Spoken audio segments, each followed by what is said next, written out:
you can do with it. So, and it originally came from,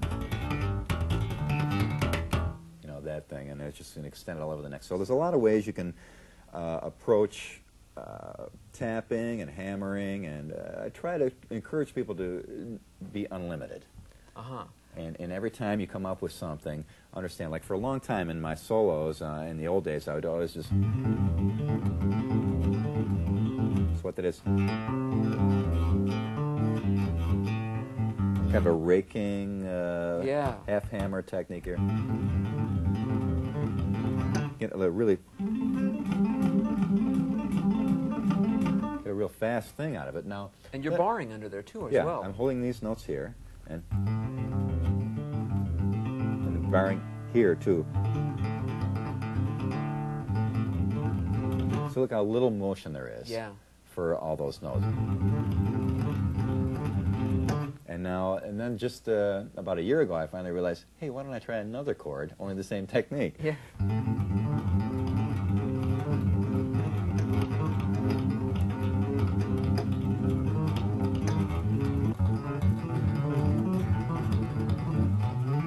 So there's no limit to how many variations you can do. Now, somebody out there that has a better grasp of chord structures than I do can do the same technique. Because once in a while you get into a spot with your hands where they do a certain thing and you do it really well.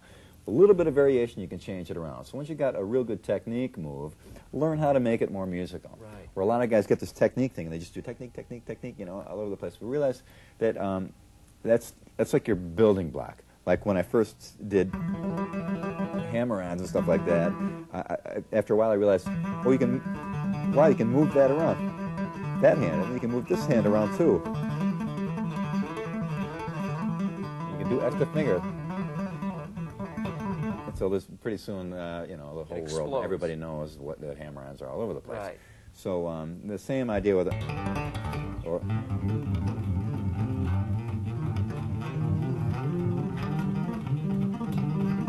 What about the area of string bending? You'd mentioned that briefly, but could you get a little bit more in depth about your technique, how you do it, and tips on executing? Yeah, for a bass player to bend strings, a lot of guys don't do it because the bass is heavy strings, but I have a custom set, and I have the G string a little tiny bit lighter, just a tiny bit, 2/1000ths of an inch, I think is what it is. And the E string is a little heavier, because the E string usually is very floppy on any given set of strings. So if to bend strings, like I'll always try to get as many fingers on that string as I can, and have them all bend. So that it takes all the pressure. As you can see, little holes that are created. If I hold this now for a second here, see little holes that are created in my fingertips. Groovy. Yeah, very groovy. Ooh. Anyway, so those little groovy grooves there, they indicate that the pressure is equally distributed over all three fingers. If you're just doing it with one, you'd have all that pressure pushing on one finger, which may be uncomfortable. Some guys probably can do it that have a lot stronger hands than I do. Sometimes I'll even get all four behind there. All four of you. But what I generally tend to do when I get behind something like that, I try to keep as many fingers on it, and I kind of roll my fingers down and push it up that way. Some movement's coming from the wrist, apparently, too. Yeah, I'm actually, good point, because I never even realized that. It's kind of a leveraging, almost. Yeah, I'm kind of the vibrato part comes from that. I have these top frets scalloped out on these basses, too, to make a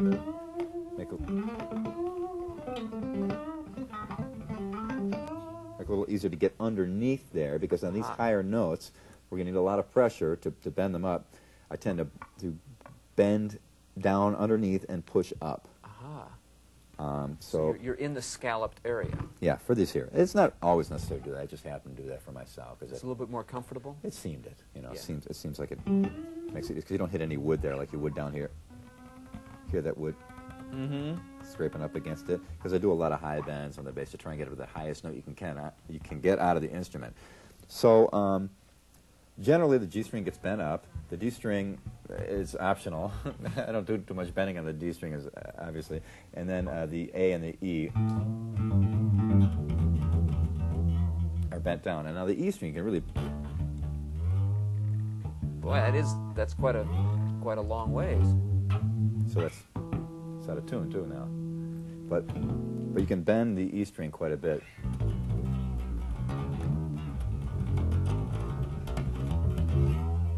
So the lower strings are looser by nature, and the higher strings are tighter. So you kind of have to get underneath these, and you can pull these down. In the last video, you mentioned a little bit about pinch harmonics, but since then you've elaborated a bit on them, like in the Blame It on My Youth break that you play. It almost sounds like a guitar. Yeah. Could you talk a little bit more in depth about the way you play artificial pinch harmonics? Yeah, like as I said in the last video, I guess there's no way to actually hear them now if you hear the record.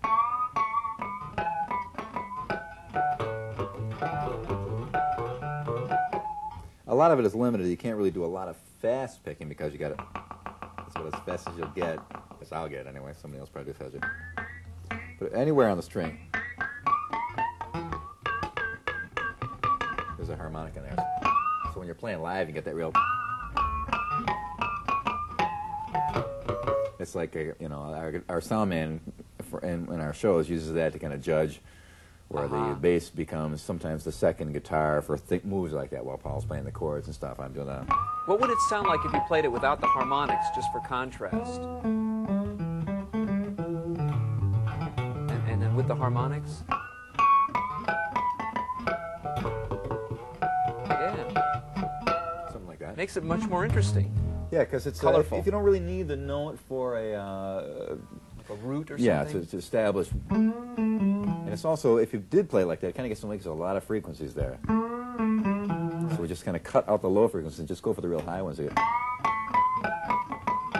So it doesn't get in the way of what the guitar is doing or what the singer's singing in a way. So Are you going for specific placement, though, when you play that? Or? I think I accidentally get specific placement because what I do is my hand's here, so when I go below this pickup,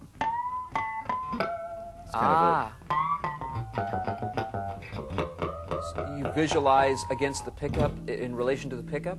It's just kind of a natural thing that my hand falls at because you can't do it over the pickup because then I don't have room to reach underneath. And here, this big pickup's in my way, so we have one other option right here. So that's kind of where it kind of ends up. Natural selection, kind of. Yeah, that's great. I've seen you do something that I've never seen any other bass player do, and that's bend the neck while you're playing it. Could you give us a little bit of a rundown of what you do? Yeah, I think I first got that. I'm sure a lot of other guys do it. Maybe you got to go out and see more bass players. There, yeah. But anyway, I think I got it originally from Pete Townsend, because like the beginning of Won't Get Fooled Again. See him shake his neck around a little bit live, and I think, God, it's got to work on bass, forcing guitar. You know, that's generally a rule of thumb. So a lot of times when I do like a harmonic, I'll just kind of can bend it, and actually you hit the low note. It's quite down to a D. Yeah. But we got to be careful how your bass is connected here. And then what's the actual mechanics behind what's going on? A lot of it has to do with how the strap is together. That's why I used to stretch my strap out all the time. I'd be playing, everything would be fine, like I talked about again in the first video, not to be redundant, but how if the strap would change its size, all the angles of my hand would change as the bass moved down away from me as the strap got longer. The reason why the strap was getting longer is I was doing all these. So what I'm doing is the strap goes all the way around me, connects here and here, and I'm pushing up against it, and this is the fulcrum. That's holding in place. Wow, that's quite a change. You can really see the strings go away. Far down the neck, actually. Boy, this broke right now, maybe.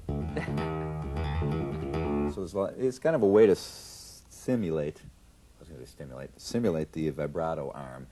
We used to do like any Hendrix kind of.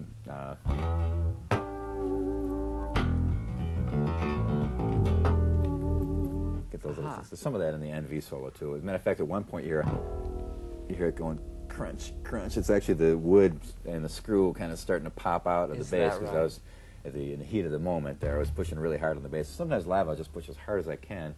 And the only thing wrong with it though is it sometimes picks the strings up off the pick or moves them up away from the pickup so it is not quite as loud.